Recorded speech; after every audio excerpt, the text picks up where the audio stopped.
Psalms and Proverbs for Tuesday, May 5th, 2020.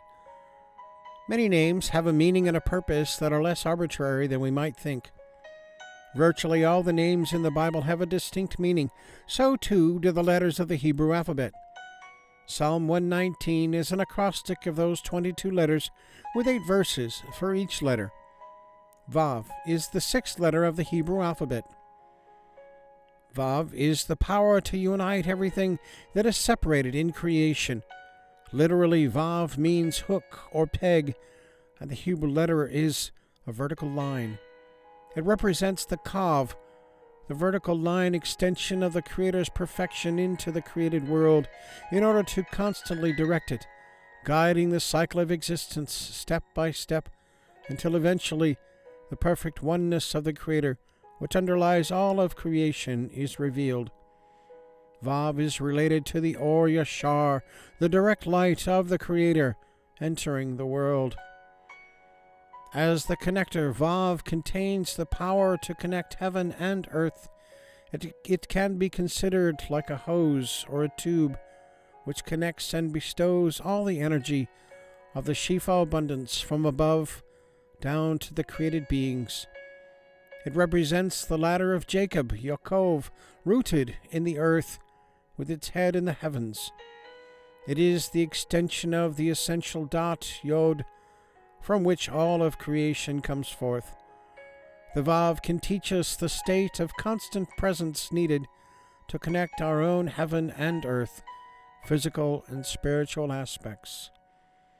Vav represents the number 6 and represents the 6 days of the creation of the world, as well as the 6 physical dimensions, right, left, front and back, up and down. The Vav is also representative of the male phallus, the fertilizing agent, bringing life, abundance, continuity, and addition. Psalm 119, verses 41 through 48, New King James. Meditations on the excellencies of the Word of God. Let your mercies come also to me, O Lord, your salvation according to your word. So shall I have an answer for him who reproaches me, for I trust in your word. And take not the word of truth utterly out of my mouth, for I have hoped in your ordinances. So shall I keep your law continually, forever and ever. And I will walk at liberty, for I seek your precepts.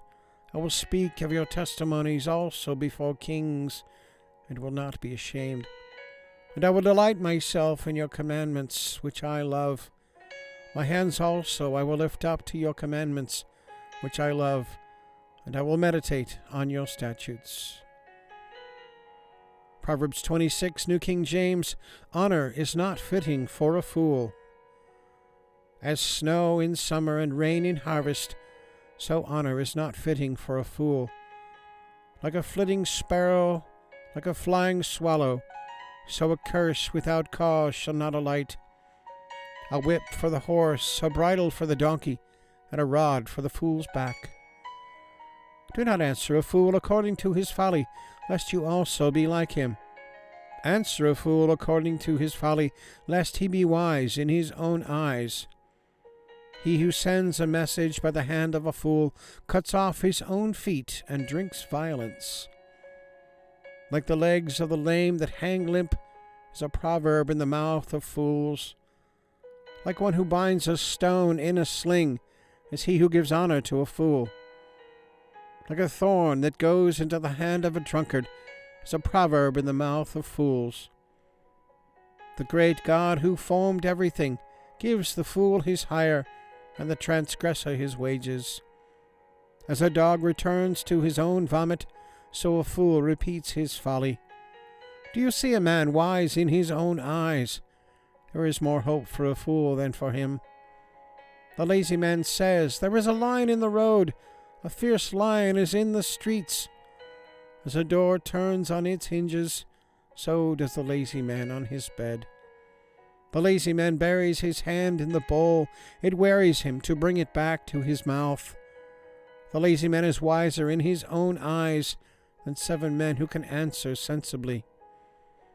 He who passes by and meddles in a quarrel not his own is like one who takes a dog by the ears.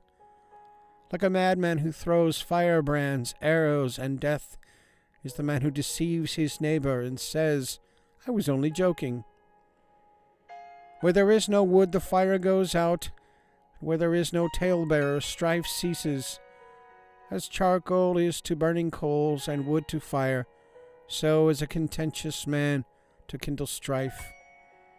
The words of a talebearer are like tasty trifles, and they go down into the inmost body. Fervent lips with a wicked heart are like earthenware covered with silver dross. He who hates disguises it with his lips, and lays up deceit within himself. When he speaks kindly, do not believe him, for there are 7 abominations in his heart. Though his hatred is covered by deceit, his wickedness will be revealed before the assembly. Whoever digs a pit will fall into it, and he who rolls a stone will have it roll back on him. A lying tongue hates those who are crushed by it, and a flattering mouth works ruin. All right, and the links are there if you'd like to check that out. So give it a thumbs up and click subscribe and leave a comment, question, prayer request. Love to hear from you. So have a good day. God bless. We'll see you tomorrow.